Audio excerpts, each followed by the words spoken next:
আসসালামু আলাইকুম। নিয়ে আসলাম চিংড়ি মাছের বড়া রেসিপি। চিংড়ি মাছের বড়া রেসিপি করতে আমাদের ফার্স্টে লাগছে মুসুরির ডাল এবং চিংড়ি মাছ। আমি মুসুরির ডালটাকে ফার্স্টে অনেকক্ষণ ভিজিয়ে রেখেছিলাম। তারপর নিয়ে নিলাম চিংড়ি মাছ, ফ্রাই প্যানে কিছুক্ষণ ভেজে নিব। আমাদের মাথায় রাখতে হবে চিংড়ি মাছগুলোতে অনেক ময়লা থাকে, সেগুলোকে যেন আমরা ভালো করে ধুয়ে নিই।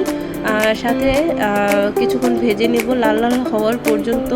তো লাল লাল হলে চিংড়ি মাছ আর ডালটাকে আমি একসাথে ব্লেন্ড করে নিয়েছি। তো অনেকেই পাটায় বেটে নেয়, আমি ব্লেন্ড করে নিয়েছি। আমার ব্লেন্ড করতে খুবই ভালো লাগে। সাথে থাকছে কাঁচা পেঁয়াজ, কাঁচা মরিচ, ধনেপাতা, স্বাদ মতো লবণ।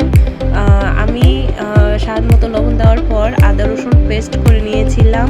অনেকেই আবার আলাদা আলাদা করেও দিতে পারেন, কোনো সমস্যা হবে না। আর সাথে থাকছে চাউলের গুঁড়ো বা কর্নফ্লাওয়ারও দিতে পারেন, কারণ জিনিসটি ক্রিস্পি হবে এবং খেতেও ভালো লাগবে। এই তো ডোবা তেলে ভেজে নিচ্ছি এক এক করে। আমি একসাথে অনেকগুলো করে দিয়েছি, কারণ একসাথে অনেকগুলো ভেজে নেওয়া যাবে, তাই আমি অনেকগুলো করে দিচ্ছি। আপনারা যেরকমভাবে পারেন সেভাবেই দিয়ে নেবেন। তো এই তো বন্ধুরা এক এক করে দিয়ে নিচ্ছি।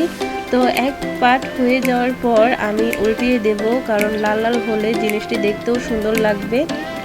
তো বন্ধুরা, আপনারা অনেকেই চিংড়ি মাছের বড়া বাসায় করে ফেলেন, তবে এরকম করে খেয়ে দেখবেন, অনেক ভালো লাগবে। এই তো হয়ে গেল কথা বলতে বলতে চিংড়ি মাছের বড়া।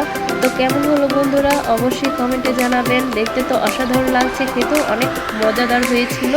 তো বন্ধুরা, আপনাদের যদি এই ভিডিওটি ভালো লেগে থাকে অবশ্যই সাবস্ক্রাইব এবং লাইক কমেন্ট করে আমার পাশে থাকবেন। আপনাদের ভালোবাসা আমাকে এগিয়ে নিয়ে যেতে, অনেক দূর এগিয়ে নিয়ে যেতে সাহায্য করবে। আল্লাহ হাফেজ।